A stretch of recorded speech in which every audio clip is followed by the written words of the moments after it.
She called me old and out of shape while her 28-year-old trainer stood there smirking, said I needed to accept that some things were for younger men now. I heard every word through the gym's locker room door. That night I didn't argue, didn't make a scene, I just started planning. By morning, I'd begun erasing myself from her life completely. My name is Garrett Pierce. I'm 55 years old, and until 6 months ago, I was a manufacturing plant supervisor for 30 years. Built my career on attention to detail, on understanding how every piece of machinery worked together, on keeping production lines running smooth. What I didn't understand was how a 20-year marriage could fall apart while looking perfectly normal from the outside. It was a Thursday evening in November when everything changed. I'd gone to Gold's Gym, the upscale place Tiffany had been going to for the past year. She'd been pushing me to join, said I needed to get serious about my health now that I was retired. The membership cost $200 a month, but hey, if it made her happy. I was heading to the men's locker room when I heard familiar voices from the hallway leading to the private training rooms. Tiffany's laugh, the one that used to be just for me, and a younger man's voice, confident and smooth. "Braden, stop," she said, but not like she meant it. "What if someone sees us?"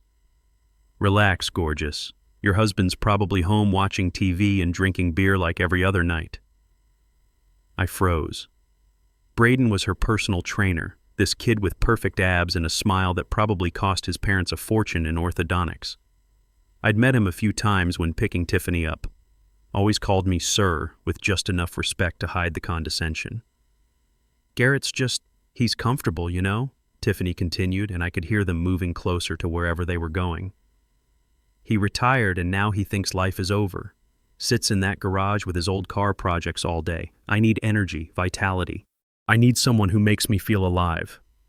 "And how do I make you feel?" Braden's voice dropped lower. "Like I'm not married to my grandfather." The words hit me like a punch to the gut. I stood there in that hallway, gym bag in my hand, listening to my wife of 20 years reduce me to a tired old man who was in the way of her happiness. My hands started shaking. The bag felt like it weighed 100 pounds.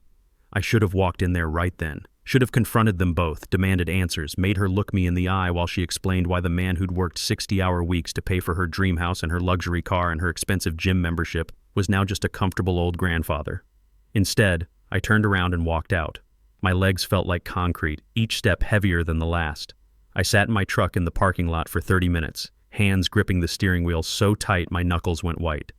The dashboard clock glowed 7:43 p.m. Such a normal time for your world to end. I kept replaying her words. Like I'm not married to my grandfather. 20 years of marriage, and that's what I'd become to her. Not her husband, not her partner, just some old guy she was stuck with. When I got home, Tiffany was in the kitchen, looking fresh from a shower, hair perfect, smile casual. She was wearing that blue dress I'd bought her last month, the one that cost $180 at Nordstrom, the one that made her look 10 years younger. "Hey babe," she said, not looking up from her phone where she was posting another fitness selfie. The caption read, "Feeling stronger every day. #blessed, #never give up. 847 likes already." "How was the gym?" "Didn't work out," I said. My voice sounded normal somehow. Amazing how you can sound normal when everything's falling apart. "Place was too crowded." She nodded absently, already editing another photo with some filter that made her skin glow. "I'm having dinner with the girls tonight. Book club thing." "Don't wait up. Book club. Right." I watched her gather her purse, check her makeup one more time in the hallway mirror, kiss my cheek out of habit. The kiss felt like a lie on my skin, cold and empty. "Love you," she said, the words automatic as breathing. "You too," I replied, because what else do you say when your wife tells you she loves you while she's heading out to meet her trainer? After she left, I sat at the kitchen table staring at my coffee mug. It had gotten cold while I wasn't paying attention. The house felt different now, like all the air had been sucked out of it. Every photo on the wall, every piece of furniture we'd picked out together, every reminder of our life looked fake now, like props in a play I didn't know I was acting in. That night, I lay awake staring at the ceiling while she slept beside me, her back turned, wearing the silk nightgown I'd bought her for our anniversary, the one she hadn't worn for me in months. She came home at 11:47 p.m., claiming the book club had run late. She smelled like wine and cologne that wasn't mine, and I started thinking, really thinking, like an engineer approaching a problem that needed solving. The next morning, I got up at 5:30 like always, even though I didn't have a job to go to anymore. Tiffany was still asleep, her phone plugged in on the nightstand, buzzing occasionally with messages she'd check before even saying good morning to me. I made coffee, sat at the kitchen table, and opened my laptop. I started going through our finances like I was auditing a production line, looking for problems, inefficiencies, things that didn't add up. After 30 years of managing manufacturing processes, I knew how to spot when things weren't running right. And I found them. Personal training sessions, 3 times a week at $150 per session. That was $1,800 a month just for Braden to put his hands on my wife and tell her how strong and young she was. But it got worse. Hotel charges from downtown, always on the nights she claimed to have book club or girls' nights out. The Riverside Inn, $312 a night. The same hotel, same room type, every other Thursday for the past 4 months. I cross-referenced the dates with my calendar. Every single time I'd been working late on quarterly reports or attending evening safety meetings. Expensive lingerie purchases from Victoria's Secret that never made it home to our bedroom. $247 on September 15th, $189 on October 3rd, $298 on October 28th. I'd been wondering why she never wore anything new anymore. Turns out she was, just not for me. Restaurant charges at Caruso's Steakhouse, $180 for 2 people. Wine deliveries to a downtown address I didn't recognize, $95 for premium bottles. Spa treatments at some fancy place called Serenity Springs, $220 for couples massage packages. The evidence wasn't just there, it was everywhere, laid out in credit card statements and bank transfers like a paper trail of betrayal. I'd been too trusting, too focused on adjusting to retirement, too much like the comfortable old husband she'd described to actually pay attention. I pulled up her Instagram account. 25,000 followers now, all hungry for her fitness transformation content. Photo after photo of her at the gym, most of them featuring Braden in the background or tagged in the caption. My amazing trainer pushing me to be my best self, with heart emojis. Some people just understand what it takes to feel alive. Comments flooded in from men half my age telling her how beautiful and inspiring she was. In one photo from last week, she was wearing the blue dress from dinner. The caption read, "Date night energy. Sometimes you have to celebrate the new you." 1,347 likes. Date night. With her trainer. I sat back in my chair, staring at the screen. The numbers told the whole story. Over $4,000 a month in affair-related expenses. Hotel rooms, dinners, training sessions that were obviously about more than fitness. She was spending our retirement money to cheat on me, and doing it so brazenly she was posting about it online. My phone buzzed. Text from Tiffany. Running errands downtown today. Might grab lunch with Stephanie. Love you. Love you. 2 words she typed out of habit, not feeling. Stephanie was her old college roommate who lived in California. I didn't respond. Instead, I called Vincent Colton. Vincent had been our family lawyer since Dad died, handled all the estate paperwork and my retirement fund transfers. Solid guy. Discreet. Someone who understood that some conversations needed to stay private. "Garrett," Vincent said when he picked up, "everything okay with your retirement accounts?" "I need to talk to you about asset protection," I said, keeping my voice low even though I was alone in the house. "Estate planning, transfer documents, that kind of thing." There was a pause. Vincent had been practicing law for 25 years. He knew exactly what that meant when a recently retired man called about asset protection with that tone in his voice. "How soon can you come in?" "Today, if possible." We met at a diner across town away from anywhere Tiffany might go. Murphy's Family Restaurant, the kind of place with vinyl booths and coffee that could strip paint. I brought printouts of everything. Bank statements, credit card bills, the mortgage papers, insurance policies, photos of her Instagram posts with timestamps and expense correlations. Vincent spread them across the table like evidence in a case, his expression neutral but his eyes sharp. He'd seen this before, probably more times than he wanted to remember. "How long has this been going on?" he asked quietly, scanning through the hotel receipts. "Months, maybe longer. I was too blind to see it." I pointed to a credit card statement. "Look at this pattern. Every other Thursday, same hotel. Every training session that was supposedly about fitness. She's been planning this, Vincent. This isn't some spur-of-the-moment thing. And you want to protect yourself financially." "I want to disappear," I said. The words came out harder than I expected, surprising both of us. Completely. Legally. Give her everything and walk away so clean she won't know I'm gone until it's too late to stop me. Vincent looked at me over his glasses, studying my face like he was trying to read my intentions. That's not easy to do when you're married, Garrett. And you're talking about walking away from a lot of money. The house alone is worth $420,000. Your 401k is sitting at $180,000. Your pension, the savings accounts, you're looking at over $600,000 in assets. I understand, I said. But if I confront her now, this becomes a war. Lawyers, custody fights over assets, years of bitter legal battles where she gets half anyway, and I spend the other half on attorney fees. I don't want that. I want to give her exactly what she wants, everything, and then I want to walk away so quietly she won't even know I'm gone until the paperwork's filed. Vincent was quiet for a long moment, tapping his pen against the table. That, he said slowly, I can do. It took Vincent 5 days to draw up everything. Quit-claim deeds, asset transfer authorizations, beneficiary changes on all the insurance policies, even the car titles. Everything signed over to Tiffany Pierce, sole owner. He worked fast, faster than I expected, like he understood the urgency of getting this done before I lost my nerve. You understand what you're doing here, Vincent said during our final meeting, sliding the documents across his desk. Each page had colored tabs where I needed to sign. You're giving her everything. The house, both cars, the retirement accounts, the savings, all of it. She walks away with over $600,000 in assets, and you walk away with your truck and whatever cash you can carry. I stared at the papers. 20 years of work, of building something together, reduced to legal documents that would erase me from our shared life. I understand, I said, picking up the pen. And you're sure about this? Because once these are filed, there's no going back, no changing your mind when you realize what you've given up. I thought about the way Tiffany had looked at me that morning over coffee. Not with anger or contempt, just with nothing, like I was a piece of furniture she'd stopped noticing years ago, like I was already gone. I'm sure, I said, and started signing. Each signature felt like cutting another rope that tied me to this life.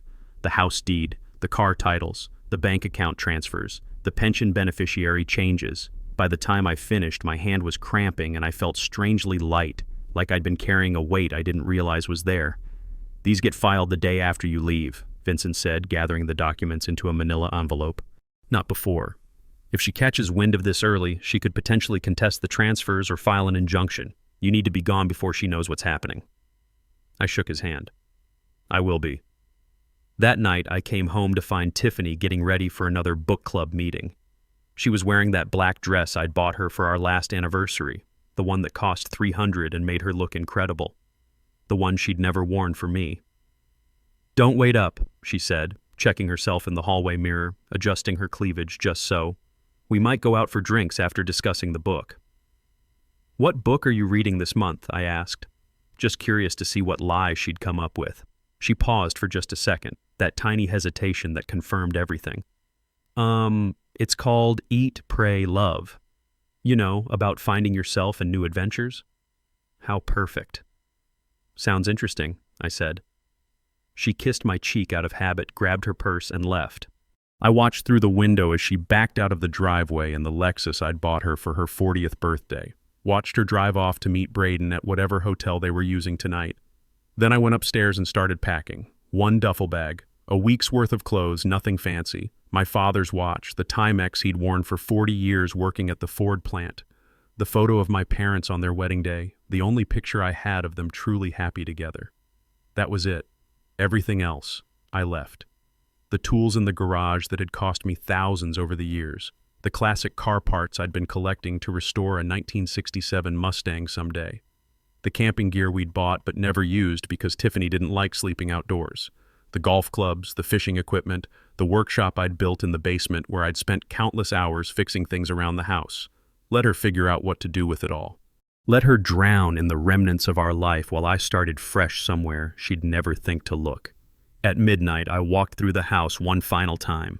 Checked every room, every drawer, made sure I wasn't leaving anything behind that could trace back to where I was going. In the kitchen, I stopped at the freezer and pulled out a bag of frozen peas, the one Tiffany used for post-workout ice baths when her muscles were sore from training. I took off my wedding ring, the one I'd worn for 20 years, and dropped it into the bag, buried it deep under the vegetables and put it back. She'd find it eventually, or she wouldn't. Either way, it didn't matter anymore. At 4:47 a.m., I loaded my truck with the duffel bag and a cooler of food for the road. The sky was still dark, that deep black before dawn when the world feels empty and full of possibility at the same time. I'd already canceled my cell phone and opened a new account under my name only, changed all my passwords, closed the email account she knew about and opened a new one. I left a note on the kitchen counter, something simple and final. I know about Braden, I know about everything, you can have it all, don't look for me. That was it. No explanations, no accusations, no drama, just facts. I started the truck and pulled out of the driveway slowly, quietly. No squealing tires, no dramatic exit. Just a man leaving his old life behind like taking off clothes that no longer fit.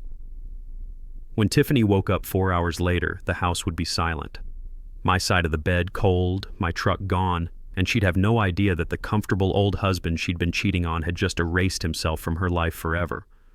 By then, I was already 200 miles away, driving west toward Montana and whatever came next. I ended up in Montana, Flathead County to be specific. My father had always talked about Montana, said it was where a man could start over and build something real with his hands. He'd never made it there himself, spent his whole life in Michigan factories, but he'd dreamed about it.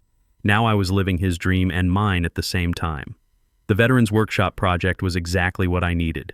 A place where guys who'd served their country could learn trades, get back on their feet with dignity and purpose.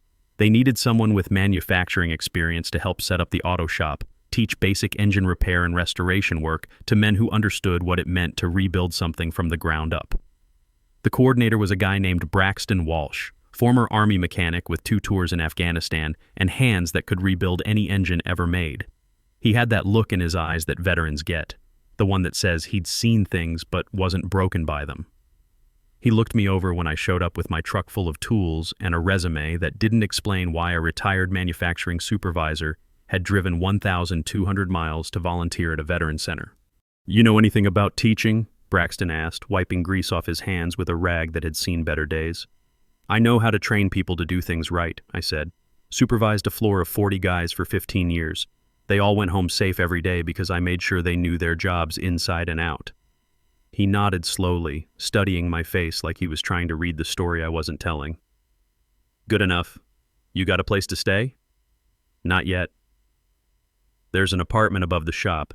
Hasn't been used in a year, needs some work, but it's got heat and running water. You help us build this program, you can stay there rent-free. Fair deal?" I looked around at the workshop. Half-finished projects everywhere, tools organized with military precision, the smell of motor oil and possibility. More than fair. That first month was brutal in ways I hadn't expected.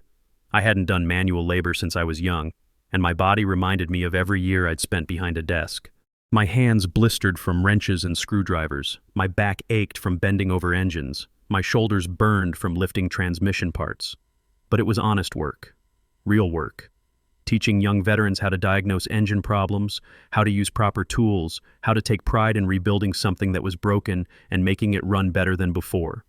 There was something pure about it, something that made sense in a way my marriage never had. One of the guys was named Colton Hayes, 24 years old, Marines, lost his left hand to an IED outside Fallujah. He had this way of watching me work that reminded me of my younger self, eager to learn, but trying not to show how desperately he needed to feel useful again.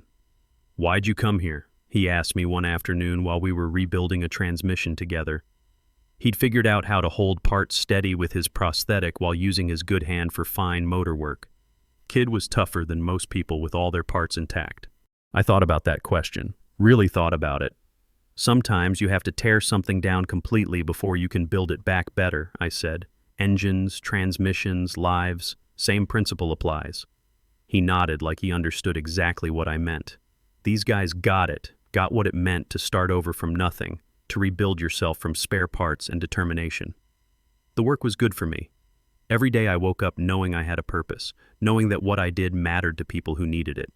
Not like my marriage, where I'd felt invisible for years, just a provider who blended into the background. Here, the guys respected my knowledge, appreciated what I taught them, saw me as valuable. Winter in Montana hit hard, but I liked it. The cold was clean and honest, nothing hidden about it. Snow covered everything in white, making the world look new and possible. I'd never seen stars like that in Michigan. Never felt that kind of silence that goes bone deep and settles your soul. 6 months into my new life, I met Melody Vincent at Murphy's Diner, the same chain where I'd met with Vincent the lawyer back in Michigan. Funny how life connects things sometimes. She was the local librarian, 51 years old, with genuine kindness in her eyes and laugh lines that came from real happiness, not the forced social media smile I'd grown tired of. "You're the guy teaching auto repair at the Veterans Center," she said when I introduced myself. "Colton Hayes talks about you all the time, says you're teaching him more than just engines." "Just trying to help guys find their feet again," I said. "That's good work," she said simply. "No performance, no agenda, just genuine appreciation for something that mattered." My husband was like that, always helping people fix things, whether they asked or not. Was. Firefighter. Died in a wildfire 4 years ago, saving a family that got trapped. Her voice was steady, but I could see the grief that lived behind her eyes. Not fresh anymore, but permanent, like a scar that's healed but never really goes away. We started talking over coffee. Real talking, not the careful conversation of people avoiding difficult subjects. She told me about raising 2 kids alone, about finding purpose in helping others even while carrying her own losses. I told her about starting over, about learning who you really are when everything else gets stripped away. "You don't talk much about your past," she observed during our 5th coffee meeting. "There's not much worth talking about," I said. "That person doesn't exist anymore." She nodded like she understood completely. Sometimes you have to let the old version die to make room for who you're supposed to be. That's when I knew Melody was different, not just from Tiffany, but from anyone I'd ever met. She understood about rebuilding from the ground up, about finding out who you really are when everything comfortable gets taken away. We took it slow. No rushing, no grand declarations, just 2 people who'd been through fire learning to trust warmth again. Her kids, Sarah and Michael, were cautious at first, testing me, seeing if I was real or just another person who'd disappear when things got complicated. I didn't push, just showed up. Helped with homework, fixed the leaky sink in their kitchen, taught Michael how to change a tire and check his oil. Listened to Sarah talk about her college plans and her worry about leaving her mom alone. "Are you going to marry our mom?" Sarah asked me directly one evening while we were working on her car in the driveway. 17 years old and no patience for adult games. I looked at Melody, who was watching from the kitchen window with an expression I couldn't quite read. "I don't know," I told Sarah honestly, "but I know I'm not going anywhere. Whether your mom wants to marry me or not, I'm staying. You can count on that." Sarah smiled, the first real smile she'd given me since we met. "Good. She's happy with you. Really happy, not just pretending like she did for a while after Dad died." Meanwhile, back in Michigan, Tiffany had discovered what happens when you build your life on someone else's foundation and then kick out the support beams. The gym membership got canceled when the automatic payments stopped. Braden lost interest fast when she couldn't afford those $150 an hour sessions anymore. Turns out he was more interested in her husband's money than her 43-year-old body. She tried calling my old number, but I'd canceled that phone the day I left. She hired a private investigator who charged her $2,000 to tell her that I'd disappeared completely and legally. Vincent had done his job well. All the paperwork was filed properly, unbreakable, giving her everything she'd wanted except the one thing she didn't realize she needed: someone to pay for it all. The house payments started coming out of her real estate commissions, and in a down market with her social media following collapsing after people figured out what had happened, that wasn't sustainable. She had to sell the Lexus, then the house, then move into a small apartment across town. 2 years after I disappeared, Melody and I got married in a small ceremony at the Veterans Center. Braxton officiated, wearing a suit that probably cost more than my truck, but treating the moment with the dignity it deserved. Colton stood as my best man, his prosthetic hand steady as he handed me the ring. Sarah and Michael stood with their mother, both of them grinning like they'd won something valuable. No photographer hired for social media content. No expensive flowers that would die in a week. No performance for an audience that didn't matter. Just us, Just real, just the beginning of something built on solid ground. That night, sitting on our porch with Melody's hand in mine, I thought about the journey that had brought me here. From invisible husband to respected teacher, from furniture in someone else's life to a man building something that mattered with his own hands. "What are you thinking about?" Melody asked softly, her voice carrying that contentment that comes from being exactly where you belong. "Just that sometimes losing everything is the only way to find what actually matters," I said. She squeezed my hand. "I'm glad you found it." "Me too." The mountains stood silent around us, constant and strong, just like they had every night for the past 2 years. Tomorrow, I'd wake up early, help the veterans in the shop, teach young men how to rebuild engines and themselves, come home to a woman who saw me for who I really was, not who I used to be or who she wanted me to become. 5 years later, the Veterans Workshop had expanded into a full trade school. We were graduating 30 guys a year, sending them out into the world with real skills and real purpose. I'd been promoted to director, overseeing programs that gave men a second chance to build something meaningful. Somewhere back in Michigan, Tiffany had probably found someone new to support her lifestyle, or maybe she'd learned to support herself. I hoped she'd found some version of happiness that didn't require destroying someone else's sense of worth. But that was her journey now, her choice to make. Mine was here, in this moment, with this woman, and this life I'd built with my own scarred hands. The past was gone, buried as deep as a wedding ring in a bag of frozen peas. The future was uncertain but promising. And right now, in this moment, I was exactly where I belonged. Here's what I learned. When someone treats you like you're invisible, the problem isn't that you need to become more visible. The problem is that you're with someone who's lost the ability to see what matters. And sometimes the bravest thing you can do is walk away from people who can't recognize your worth and find the ones who can. Real strength isn't fighting for a place at a table where you're not wanted. Real strength is building your own table and inviting people who value what you bring to it.